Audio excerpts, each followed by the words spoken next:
تو یہ اس عمر سے شروع ہو جاتی ہے، لیکن اس کے دماغ کی طاقتیں جو ہے وہ جو کامل ہوتی ہے وہ 40 سال کی عمر میں ہوتی ہے۔ 40 سال میں وہ عقل اس کی پوری ہو جاتی ہے۔ تو اس لیے علماء نے لکھا کہ اکثر انبیاء کرام علیہ السلام کو جو نبوت عطا کی گئی وہ 40 سال کی عمر میں عطا کی گئی۔ گو کہ حضرت یحییٰ علیہ السلام کو بچپن میں دی گئی، سیدنا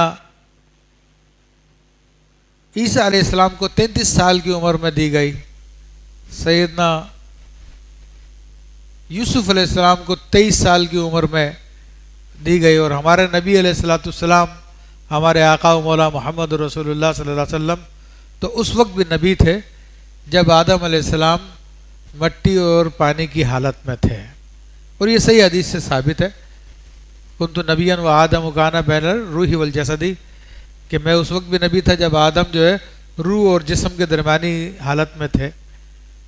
تو یہ مختلف نبیوں کو مختلف مقام پر جو ان کو دی گئی، تو سیدنا موسیٰ علیہ السلام کو اللہ تبارک و تعالیٰ نے ظاہری طور پہ جو نبوت عطا فرمائی تو وہ 40 سال کی عمر میں عطا فرمائی، اور پھر اس کے بارے میں فرمایا کہ وَآتَيْنَاهُ حُكْمًا وَعِلْمًا، پھر ہم نے ان کو حکم اور علم عطا فرمایا۔ تو حکم سے مراد نبوت ہے، یا یہ کہ سمجھداری یہاں پہ مراد ہے، اور کیونکہ ابھی اس موقع پہ سیدنا موسیٰ علیہ السلام کو ابھی نبوت نہیں ملی تھی، کیونکہ نبوت اب اس کے بعد ملے گی جب آپ شعیب علیہ السلام کے پاس جائیں گے، اور شعیب علیہ السلام کے پاس سے جب واپس آئیں گے تو اس وقت پھر آپ کے سامنے سارے معاملات ہوں گے۔ تو فرمایا کہ وہ علم، اور ہم نے ان کو علم عطا فرمایا، تو علم فقہ عطا فرمایا کہ حضرت موسیٰ علیہ السلام کو تمام گزشتہ جو انبیاء کرام کی تعلیمات تھی اور ان کے احکامات تھے تو سب اللہ تبارک و تعالیٰ نے آپ کو عطا فرمائے۔ وَكَذَلِكَ نَجْزِي الْمُحْسِنِينَ، ہم ایسا ہی صلہ دیتے ہیں نیکوں کو، نیک لوگوں کو ہم ایسا ہی صلہ دیتے ہیں۔ تو اللہ تبارک و تعالیٰ کے یہاں پر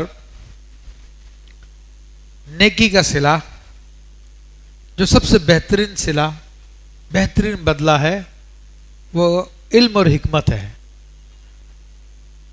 دنیا کا مال و دولت نہیں ہے، ہم تو دنیا کے مال و دولت کو سب کچھ سمجھتے ہیں اور سب سے بڑی نعمت سمجھتے ہیں، مگر اللہ تبارک و تعالیٰ فرما رہا کہ ہم نے موسیٰ علیہ السلام کو حکم اور علم عطا فرمایا، اور ایسے ہی ہم نیک لوگوں کو صلہ دیتے ہیں۔ تو اللہ کے یہاں پر جو سب سے اچھی چیز ہے وہ یہی ہے۔ تو اس لیے حدیث شریف میں بھی آیا کہ من یرید اللہ بہ خیرا یفقہہ فی الدین، کہ اللہ جس کے ساتھ بھلائی کا ارادہ فرماتا ہے تو اس کو دین کی سمجھ عطا فرماتا ہے۔ تو الحمدللہ پھر دوسری بات یہ بھی عرض کر دوں میں کہ جس طرح نبیوں کو نبوت عام طور پر 40 سال اور اس ٹائم میں ملتی ہے جب ان کی عقل کامل ہو جاتی ہے، تو اسی طرح اولیاء کو جو ولایت ملتی ہے اس میں بھی عموماً اسی بات کا لحاظ کیا جاتا ہے۔ جب وہ کامل سمجھدار ہو جاتا ہے اور جو کہ 40 سال کی عمر ہے، اور اس کے ساتھ ساتھ اس میں اخلاق اعلیٰ قسم کا آ جاتا ہے، اور اس کے نزدیک مٹی اور سونا برابر ہو جاتا ہے، تعریف اور مذمت، اسی طرح لینا اور دینا، فقر اور غنا جب اس کے نزدیک برابر ہو جاتے ہیں تو سمجھ لیجئے کہ اس کی عقل کامل ہو جاتی ہے۔ وہ دنیاوی چیزوں پہ آسرا کرنے کے بجائے اپنے رب پہ بھروسہ کرتا ہے، تو اس حالت میں ان کو بھی ولایت عطا کی جاتی ہے۔ تو فرمایا گیا وَدَخَلَ الْمَدِينَةَ عَلَى حِينِ غَفْلَةٍ، اور وہ شہر میں داخل ہوا جس وقت شہر والے غفلت میں تھے، من اہلہا۔ تو یہاں پر امام علیہ سنت نے ترجمہ کیا، ایک تفسیری ترجمہ ہے کہ وہ شہر میں داخل ہوا جس وقت شہر والے دوپہر کے خواب میں بے خبر تھے۔ تو حضرت موسیٰ علیہ السلام کے داخلے کا وقت اللہ تعالیٰ نے بتایا کہ وہ دوپہر کا وقت تھا، لیکن بعض علماء نے لکھا کہ وہ مغرب و عشاء کے درمیانی وقت تھا جس میں موسیٰ علیہ السلام داخل ہوئے شہر میں، اور بعض نے کہا کہ وہ قیلولہ کا ٹائم تھا، دوپہر کا ٹائم تھا، تو اس وقت آپ داخل ہوئے کہ اس وقت لوگوں نے اپنی دکانیں بند کر دی تھی اور وہ اس ٹائم آرام کیا کرتے تھے۔ آج بھی دنیا کے بہت سارے ممالک میں ایسا ہوتا ہے کہ دوپہر کے وقت جو ہے دکانیں وغیرہ بازار وغیرہ کو بند کر دیا جاتا ہے، جہاں پہ شدت کی گرمی ہوتی ہے تو پھر شام کو پھر کھول لی جاتی ہے۔ تو ممکن ہے کہ وہاں کا بھی یہی رواج ہو۔ اب موسیٰ علیہ السلام اس شہر میں جو داخل ہوئے ہیں تو آپ ایسے ٹائم میں داخل ہوئے کہ جب سب لوگ بے خبر تھے، تو اس کی کیا وجہ تھی؟ تو اس کی بہت ساری تعویلیں کی گئی ہیں، لیکن ایک تعویل میں آپ کے سامنے عرض کر دیتا ہوں تاکہ ہم زیادہ تفصیل میں نہ جائیں۔ چونکہ آپ فرعون کے ساتھ رہتے تھے اور شاہی لباس پہنتے تھے اور لوگ آپ کو فرعون کا بیٹا ہی کہتے تھے، فرعون نے اپنا بیٹا بنا لیا تھا۔ لیکن موسیٰ علیہ السلام تو ساری چیزوں کو جانتے تھے، اللہ نے آپ کو علم بھی عطا فرمایا، عقل بھی عطا فرمائی تھی، تو آپ خاموشی سے بنی اسرائیل کو لوگوں سے ملاقات کیا کرتے تھے تاکہ فرعون کی قوم کو پتہ نہ چل سکے، اور فرعون کی قوم قبطی کہلاتی ہے۔ تو مصر میں بھی آج بھی وہ قوم آباد ہے، لیکن ان میں سے مسلمان ہی ہے اب تو سارے الحمدللہ رب العالمین، اللہ یشاء اللہ۔ تو اچھے لمبے قد والے لوگ ہوتے ہیں، مرد عورت، اور ذرا لائم شائم طاقتور بھی ہوتے ہیں۔ تو وہاں پر مصر میں یہ عرب بھی ہیں اور یہ بھی ہیں، قبطی بھی ہیں اور اسرائیلی بھی ہے، وہاں پر یہودی بھی ہیں۔ بہرحال تو موسیٰ علیہ السلام خاموشی سے اس لیے داخل ہوئے تاکہ کسی کو پتہ نہ چل سکے کہ موسیٰ علیہ السلام بنی اسرائیل کی تربیت کر رہے ہیں۔ فوجد فیہا رجلین یقتتلان، تو پھر موسیٰ علیہ السلام نے دیکھا کہ وہاں پہ دو آدمی جو آپس میں لڑ رہے ہیں، جھگڑا کر رہے ہیں۔ تو اللہ فرماتا کہ ھذا من شیعتہ،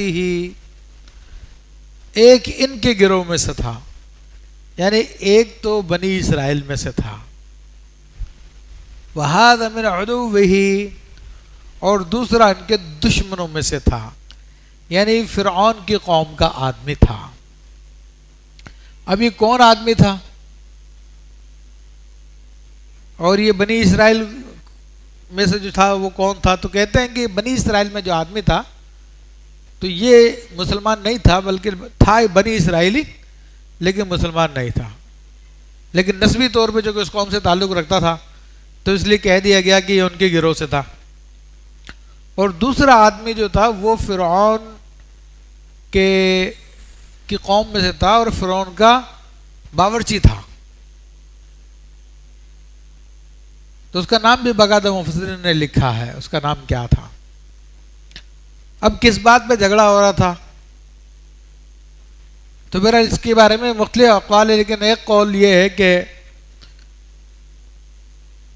جب موسیٰ علیہ السلام ان کے قریب گئے، دونوں کا جھگڑا ہو رہا تھا، تو فرمایا کہ فَاسْتَغَاثَهُ الَّذِي مِنْ شِيعَتِهِ، تو اس آدمی نے مدد طلب کی جو موسیٰ علیہ السلام کے گروہ میں سے تھا، عَلَى الَّذِي، اس آدمی کے خلاف، مِنْ عُدُوِّهِ، جو اس کے دشمنوں سے تھا، یعنی فرعون کی قوم میں سے تھا۔ اب معاملہ یہ بتایا گیا، میں نے بتایا کہ مختلف واقعات ہے، لیکن ایک میں آپ کو سٹوری بتا دیتا ہوں اس میں، کہ وہ باورچی تھا اور فرعون کا باورچی۔ تو موسیٰ علیہ السلام نے پوچھا کیا معاملہ؟ تو اس نے کہا کہ جو تمہارا باپ ہے فرعون، اس کے لیے میں کھانا پکانا تو لکڑیاں وغیرہ جمع کرنی، تو میں نے اس کو کہا کہ لکڑیاں وغیرہ جمع کرو اور لے کر آؤ، اور یہ جو ہے ہمارے مالک کی نافرمانی کر رہا۔ تو موسیٰ علیہ السلام نے کہا کہ مالک تو اللہ تبارک و تعالیٰ ہے، فرعون نہیں ہے مالک۔ تو اس پر اس نے انکار کیا، تو موسیٰ علیہ السلام نے اپنی انگلیاں جو ہے، اپنا مکہ جو ہے اس کو مارا، اس کو سزا دینے کی نیت سے تھوڑا بہت یعنی اس کو دور کرنے کی نیت سے، کیونکہ اس بندے پہ بھی ظلم کر رہا تھا یہ. فَوَقَّذَهُ موسیٰ، تو موسیٰ علیہ السلام نے اس کو گھونسا مارا. فَقَضَىٰ عَلَيْهِ، اور اس کا کام تمام کر دیا. تو موسیٰ علیہ السلام کی نیت نہیں تھی اس کو جان سے مارنے کی، کیونکہ گھونسے سے کون مرتا ہے، لیکن وہ مر گیا، اللہ تعالیٰ کا حکم تھا، ایسا ہی ہونا تھا، وہ ہو گیا. تو اب موسیٰ علیہ السلام کو ندامت ہوئی. قال ھذا من عمل الشیطان، تو انہوں نے کہا کہ یہ شیطان کی طرف سے ہوا ہے. انہ عدو مضل مبین، بے شک وہ دشمن ہے کھلا گمراہ کرنے والا. تو ایک تو موسیٰ علیہ السلام نے اس کام کو شیطان کی طرف منسوب کیا، اگرچہ کہ شیطان اللہ کے نبیوں پر قابو نہیں پا سکتا، بلکہ نبی تو کیا اللہ کے ولیوں پہ بھی جو خاص صدیقین ہوتے ہیں ان پہ اس کو قابو نہیں ہے. لیکن اس کے باوجود چونکہ ظاہری اعتبار سے کام شیطانی لگتا ہے، تو اس لیے موسیٰ علیہ السلام نے اس کی نسبت شیطان کی طرف کی. اور یہ چونکہ موسیٰ علیہ السلام نے جو کام کیا تھا کوئی جان بوجھ کے بھی نہیں کیا، نہ شیطان کے بہکاوے میں آ کے آپ نے مارنے کی نیت سے اس کو مکہ مارا تھا. تو شیطان تو آپ پہ غلبہ نہیں کر سکتا تھا. بس کہنے کا مقصد یہ کہ آپ نے گھونسا مارا، اللہ نے اس کو مار دیا. اور اللہ کے ہر کام میں بڑی حکمت ہے. دیکھیں یہ اللہ کے پیارے بندے ہوتے ہیں تو ان کے بعض وہ کام جو دیکھنے میں غلط نظر آتے ہیں، جن پہ پکڑ نظر آتی ہے، لیکن اس میں بھی اللہ تعالیٰ کی طرف سے بے پناہ حکمتیں ہوتی ہیں. جیسے آدم علیہ السلام نے ممنوع پھل کھایا، جو بھول سے آپ نے کھایا، اللہ کے نافرمانی کا آپ کا کوئی ارادہ نہیں تھا، اس کے نتیجے میں آپ کو دنیا میں بھیجا گیا. پھر ساری کی ساری دنیا میں انسان آئے، انبیاء آئے، اولیاء آئے، تو ان کی ایک لغزش کی وجہ سے یہ سارا کا سارا کاروبار عالم چلا ہے. تو یہ اللہ کے نیک بندوں کے ان کاموں میں بھی بڑی حکمت ہوتی ہے، اور وہ اللہ تبارک و تعالیٰ ہی ان سے وہ کام کرواتا ہے. تو ایسے ہی موسیٰ علیہ السلام سے یہ معاملہ جو ہوا ہے، تو اس میں بھی اللہ کی بڑی حکمت ہے، کیونکہ ابھی موسیٰ علیہ السلام کو تربیت کی ضرورت تھی. اس تربیت کے لیے ان کو فرعون کو چھوڑنا پڑنا تھا، اور حضرت شعیب علیہ السلام کی خدمت میں حاضر ہونا تھا جہاں پر ان کی تربیت ہونی تھی. تو اب اللہ تبارک و تعالیٰ نے اس کام کو بہانہ بنایا فرعون اور موسیٰ علیہ السلام میں جدائی کا. اور پھر ابھی دیکھیے آگے یہ ذکر آ رہا ہے کہ پھر موسیٰ علیہ السلام یہاں سے نکلے تو پھر مدین چلے گئے حضرت شعیب علیہ السلام کی تربیت میں، کیونکہ وہ جو اصل اخلاقی تربیت ہونی تھی، جو نبوت کے کاموں کو سنبھالنا تھا، وہ اللہ کے نبی کی بارگاہ میں تربیت ہونی تھی. سمجھ رہے ہیں بات؟ تو موسیٰ علیہ السلام نے کہا کہ یہ تو شیطان کا کام ہے، اور شیطان تو بہت یعنی گمراہ کرنے والا کھلا ہوا دشمن ہے وہ. اور یہ اللہ کے نیک بندوں کا طریقہ کار یہی ہوتا ہے. قال ربی انی ظلمت نفسی فاغفر لی فغفر لہ، اور فوراً موسیٰ علیہ السلام نے توبہ بھی کی. اللہ کے نیک بندوں میں اور دیگر لوگوں میں فرق یہی ہوتا ہے. یہ جو دیگر لوگ ہوتے ہیں جو نیک نہیں ہوتے، وہ اڑ جاتے ہیں، نہیں میرے مارنے کی کوئی نیت تھوڑی تھی، کوئی میرا کیا قصور اس میں، مر گیا تو وہ تو اللہ کا ارادہ تھا، مرنا تھا اور مر گیا. مکے سے بھی کوئی مرتا، اکڑ جاتا ہے، وہ تعویلیں پیش کر رہا ہوتا ہے. اور یہی آپ زمانے کے لوگوں کو دیکھیں گے جو بہت نیکوکار بنے ہوئے ہیں، ان کا معاملہ یہی دیکھیں گے کہ ان سے واقعی جب کوئی غلطی سرزد ہو جاتی ہے تو اس کی تعویلیں کرنا شروع کر دیتے ہیں، اس کی حکمتیں بیان کرنا شروع کر دیتے ہیں، اور بلا وجہ لوگوں کے سامنے توبہ کر رہے ہوتے ہیں کہ بھائی کسی کی کوئی غلطی ہو گئی تو میں اس سے معافی چاہتا ہوں، میں اللہ تعالیٰ کی بارگاہ میں توبہ کرتا ہوں. تو وہ ساری کی ساری توبہ ہوتی ہے لوگوں کو متاثر کرنے کے لیے کہ یار یہ دیکھو یار کیسا آدمی ہے، دیکھو اس نے کچھ کیا بھی نہیں پھر بھی معافیاں مانگ رہا. تو لوگوں کو گھیرنے کے لیے ہوتا ہے، وہ ریاکاری کے طور پہ ہوتی ہے. اور جو اصل غلطی ہوتی ہے اس پہ توبہ کرنے کے لیے تیار نہیں ہوتے، بلکہ اس کو چھپاتے ہیں کہ کسی کو پتہ نہ چل جائے، اور بہت مجبور ہو جائیں تو الٹے سیدھے لفظوں کے ساتھ جناب وہ رجوع کر لیں گے یا کسی اور کو کہہ دیں گے میری طرف سے رجوع کر لیں.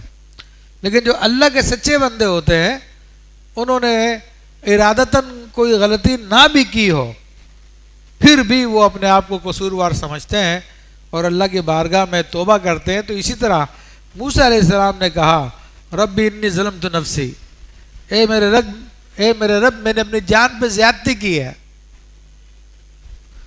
فاغفر لی، تو مجھے بخش دے. اب یہ اللہ کے نیک بندوں کا طریقہ ہوتا. اب ہم تعویذات دینے کے لیے بیٹھے ہوتے ہیں، کتنے لوگ آتے ہیں کہ پتہ نہیں کیا ہو گیا، ہم تو کسی کا دل نہیں دکھاتے، ہم تو کسی کو تکلیف نہیں دیتے، ہم تو کسی کو پریشان نہیں کرتے، پھر بھی ہم پر یہ بیماری آ جاتی ہے، ہم پر مصیبتیں آ جاتی ہے، ہمیں تکلیف آ جاتی ہے. یعنی وہ گناہوں کا پتلا ہے، اس کو نہ دین کے مسائل آتے نہ شریعت کے مسائل آتے. پتہ نہیں کتنے لوگوں کے حقوق مارتا لیکن ہمارے سامنے آ کے کیا بول رہا ہوتا، یہ ہم نے تو کسی کا قصور بھی نہیں کیا، پھر بھی نہ جانے کیوں ہمیں یہ مصیبت آ جاتی ہے.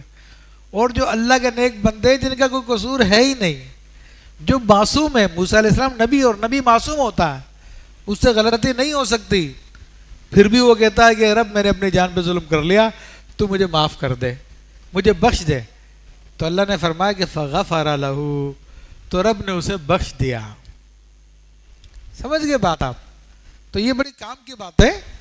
اگر آپ واقعی نیک بننا چاہتے ہیں تو اپنے آپ کو قصوروار سمجھنا شروع کر دیں، اپنے آپ کو خطاوار سمجھنا شروع کر دیں، تو پھر توبہ کریں گے تو دل سے توبہ کریں گے. ورنہ ہمارے کہنے پہ ہم کہیں گے بھئی چلو استغفار کا وظیفہ کرو، تو وہ طوطے کی طرح استغفر اللہ استغفر اللہ استغفر اللہ استغفر اللہ استغفر اللہ استغفر اللہ بغیر معنی سمجھے طوطے کی طرح تو پڑھ تو لے گا، لیکن اپنے کسی گناہ پہ کبھی شرمندگی اختیار نہیں کرے گا. تو اللہ فرماتا کہ انہ هو الغفور الرحیم، کہ بے شک وہ بہت بخشنے والا ہے اور مہربان ہے. اب یہ دیکھیے بڑی اہم بات ہے یہاں پر جس کی طرف ہمیں اشارہ مل رہا ہے. امام شاذلی رحمۃ اللہ تعالیٰ علیہ اپنے حزب کبیر میں فرماتے ہیں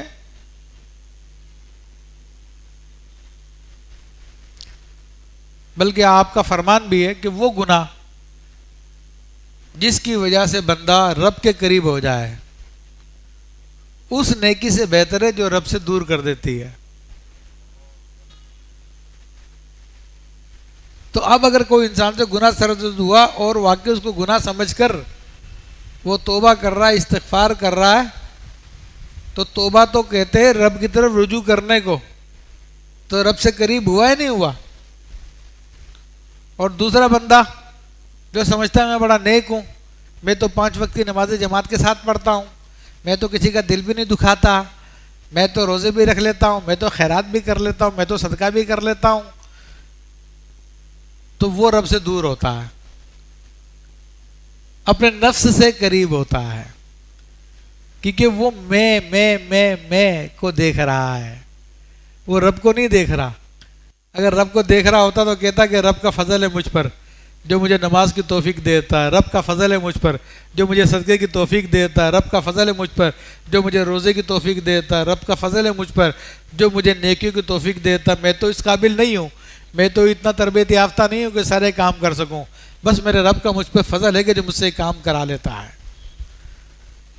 تو یہ ایک الگ معاملہ، لیکن عام طور پہ ایسا معاملہ لوگوں میں پایا نہیں جاتا. تو امام شاذلی رحمۃ اللہ علیہ فرماتے ہیں کہ وہ گناہ جو تجھے رب سے قریب کر دے وہ بہتر ہے اس نیکی سے جو تجھے رب سے دور کر دے. تو یہاں پر وہی بات ہے کہ ظاہر میں جس کو غلطی کہیں، گناہ کہیں، وہ رب کی قربت کا باعث بن رہا ہے. پھر موسیٰ علیہ السلام فرماتے ہیں قال ربی بما انعمت علی فلن اکون ظہیرا للمجرمین. عرض کیے میرے رب جیسا تو نے مجھ پہ احسان کیا تو اب ہرگز میں مجرموں کا مددگار نہ بنوں گا. تو موسیٰ علیہ السلام چونکہ اللہ کے خاص بندے ہیں اور اللہ کے خاص بندوں کا یہی معاملہ ہے کہ وہ ہر لمحے اپنے رب کا احسان دیکھ رہے ہوتے ہیں. مصیبت میں بھی رب کا احسان دیکھ رہے ہوتے ہیں. یعنی عیش و عشرت میں تو ہر ایک ہی دیکھ رہا ہوتا کہ چلو اللہ نے فضل فرما دیا ہے، لیکن جو خاص بندے ہوتے ہیں وہ سختی میں بھی رب کا احسان دیکھ رہے ہوتے ہیں.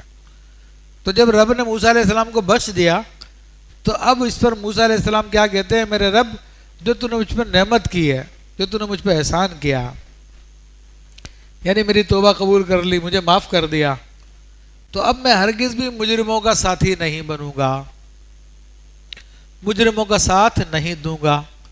یہاں پر کیا مراد ہے؟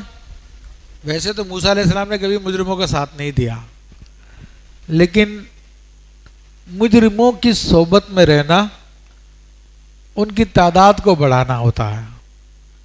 تو موسیٰ علیہ السلام جو کہ فرعون کے بیٹے کی حیثیت رکھتے تھے تو فرعون کے ساتھ رہتے تھے.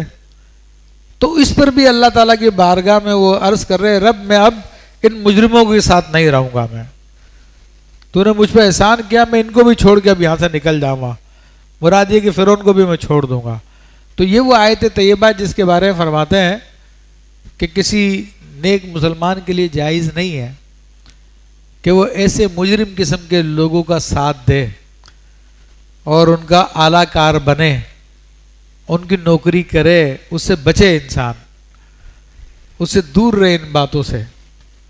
اگرچہ کہ وہ لوگ تم سے کوئی برا کام نہیں لے رہے ہیں، اگرچہ کہ جائز کام لے رہے ہیں اور فقہی اعتبار سے تمہیں اس کی نوکری کرنا بھی جائز ہے، لیکن ایک طرح کا ساتھ دینا تو ہوا کہ تم ان کے جتھے کو بڑھا رہے ہو، ان کی تعداد کو بڑھا رہے ہو، کسی نہ کسی طرح سے تم ان کے مددگار بن رہے ہو. تو متقی لوگ ان باتوں سے بھی بچتے ہیں اور کنارہ کشی اختیار کرتے ہیں. فائدہ بھی حاصل ہوتا تب بھی نہیں جاتے ان لوگوں کے پاس. تو فرما کہ فَأَصْبَحَ فِي الْمَدِينَةِ خَائِفًا يَتَرَقَّبُ. تو اللہ تعالیٰ فرماتا ہے تو صبح کی اس شہر میں ڈرتے ہوئے، اس انتظار میں کہ کیا ہوتا ہے. اب دیکھیں موسیٰ علیہ السلام اللہ کے نبی ہیں، لیکن اللہ تبارک و تعالیٰ فرما رہا ہے کہ موسیٰ علیہ السلام نے ڈرتے ہوئے صبح کی. تو یہ ایک فطری خوف ہوتا ہے جو انسان کے بشر کے دل میں پیدا ہوتا ہے، اور اس خوف سے کوئی بھی خالی نہیں ہے. جب اللہ کے نبی کے بارے میں اللہ فرما رہا ہے کہ ان کے دل میں خوف پیدا ہوا، تو اگر کسی صحابی کے دل میں یا کسی ولی کے دل میں وقتی طور پہ کوئی خوف پیدا ہو جائے تو اس کی شان کے خلاف نہیں ہوتا، وہ اس کی شان کے خلاف نہیں ہے. یہ سمجھ لیجیے، بڑی اہم بات ہے یہ کہ بعض لوگ جو ہے یہ باتیں لے کر جو ہے بڑے بڑے بزرگوں کے اوپر تنقیدیں کرتے ہیں کہ جناب وہ تو ڈر گئے تھے، اور وہ لوگ جنہوں نے اپنے ایمان کو ظاہر نہیں کیا تھا وہ تو زیادہ ڈرے ہوئے تھے. تو بہرحال فرمایا کہ انہوں نے اس شہر میں ڈرتے ہوئے صبح کی اور انتظار میں کہ اب کیا ہوتا ہے، کہ بندہ تو مر گیا تھا آپ کے ہاتھ پہ. اب صبح ہوئی فَإِذَا الَّذِي اسْتَنصَرَهُ بِالْأَمْسِ يَسْتَصْرِخُهُ.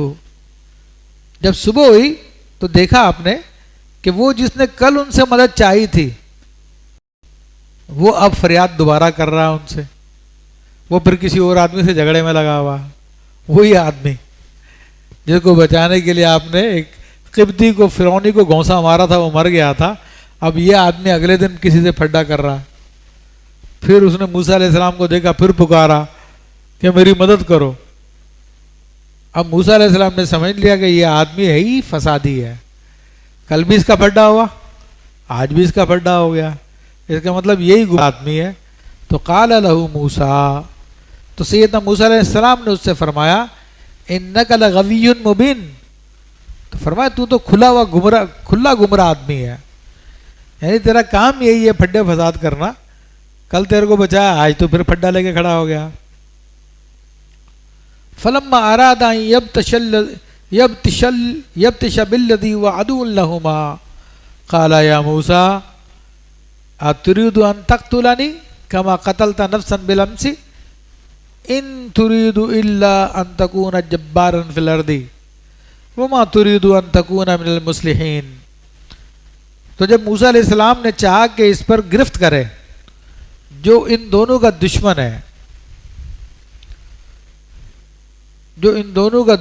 موسیٰ علیہ السلام نے چاہا کہ اس کی پکڑ کریں. تو وہ بولا اے موسیٰ، یعنی اب موسیٰ علیہ السلام اسی اسرائیل کو پکڑ رہے تھے. یہ بات نے کہا کہ پکڑ تو آپ اس قبطی کو رہے تھے، لیکن اسرائیلی سمجھے شاید مجھے پکڑ رہے ہیں.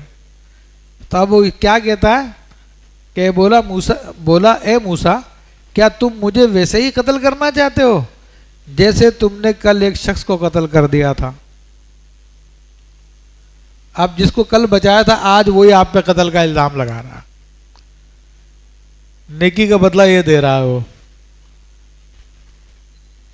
ان تريدوا الا ان تكون جبارا في الارض، تم تو یہی چاہتے ہو کہ زمین میں سخت گیر بن جاؤ، یعنی تم تو زمین میں دادا گیر بننا چاہتے ہو. اس نے دوسرے لفظوں میں یہ لفظ استعمال کیا کہ جبار کا مطلب دادا گیر ہوتا، دھونس جمانے والا ہوتا، زبردستی لوگوں کو مجبور کر کے اپنی بات منوانے والا ہوتا ہے. تو اس نے اتنے سخت الفاظ موسیٰ علیہ السلام کے بارے میں کہے اور کہا کہ تم تو اصلاح نہیں کرنا چاہتے، تم تو دادا گیری کرنا چاہتے ہو. اب لوگوں نے یہ بات سن لی کہ اچھا کل جو قتل ہوا تھا وہ بھی موسیٰ علیہ السلام نے کیا تھا، کیونکہ لوگوں کو یہ تو پتہ چل گیا تھا قتل ہو گیا ہے، کوئی فرعونی مارا گیا، اور فرعون کے پاس بھی شکایت پہنچ چکی تھی. فرعون نے کہا تلاش کرو وہ کون ہے، لیکن پتہ نہیں چل رہا تھا کون ہے.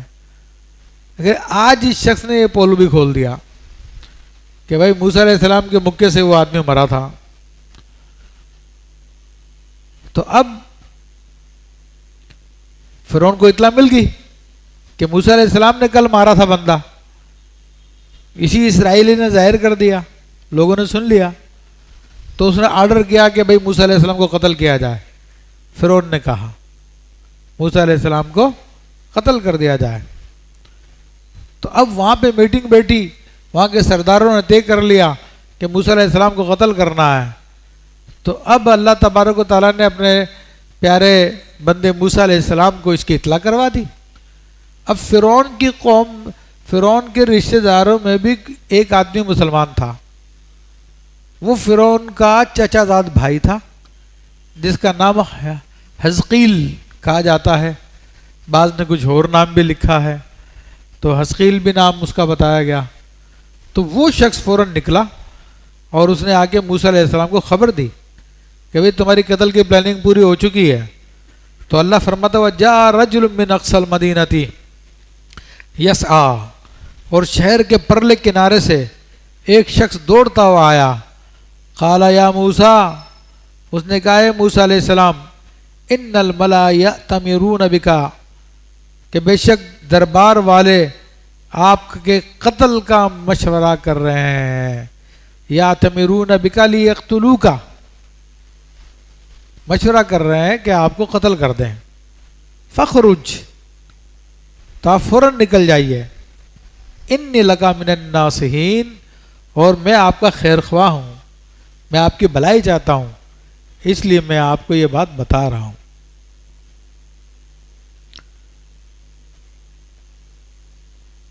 فخرج منها خائفا يترقب. اچھا یہاں پہ ایک اور دلچسپ بات مجھے یاد آ گئی، وہ میں ذکر کر دوں آپ کو کہ سیدنا علی کرم اللہ وجہ الکریم ایک مرتبہ ممبر پہ تشریف فرما تھے، تو خود آپ نے فرمایا یا کسی نے پوچھا آپ سے کہ فرعون کی قوم کا مومن افضل ہے یا ابو بکر صدیق رضی اللہ تعالیٰ عنہ افضل ہے؟ تو حضرت علی رضی اللہ تعالیٰ عنہ کی آنکھوں میں آنسو آ گئے اور اپنی چادر سے اپنے آنسو پوچھتے ہوئے کہا کہ ابو بکر کا ایک سانس بھی جو اس فرعون کے مومن سے افضل ہے،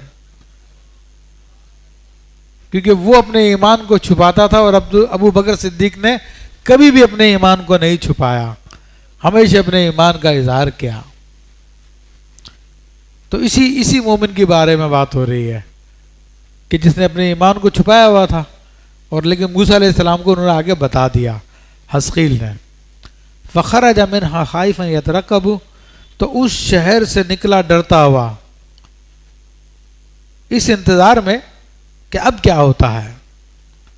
تو موسیٰ علیہ السلام نکل پڑے وہاں سے, اور ڈر بھی تھا کہ پکڑے نہ جائیں, اور یہ بھی تھا کہ پتہ نہیں اب کیا ہونے والا ہے. قال رب نجنی من القوم الظالمین,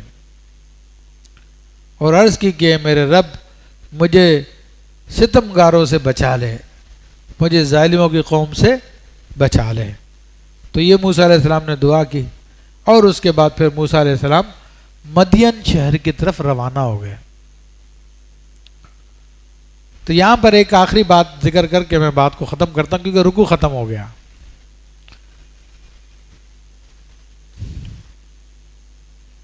موسیٰ علیہ السلام کو 40 سال کی عمر میں نبوت ملی, اور حضرت یوسف علیہ السلام کو 17-18 سال کی عمر میں مل گئی تھی, یا 23 سال کی عمر میں مل گئی تھی.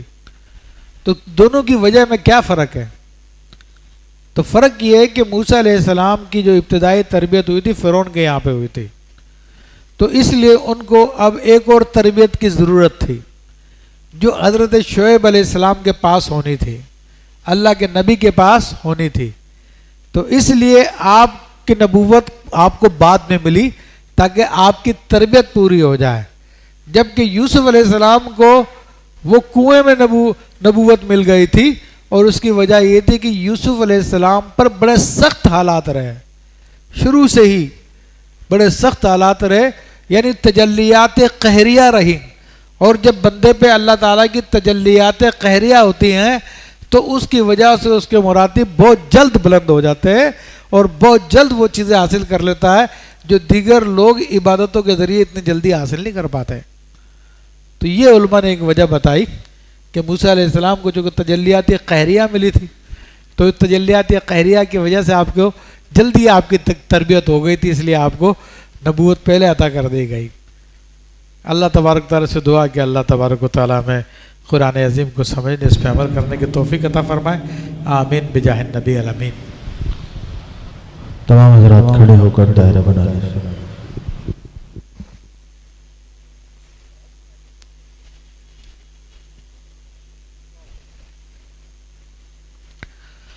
اللہ اکبر.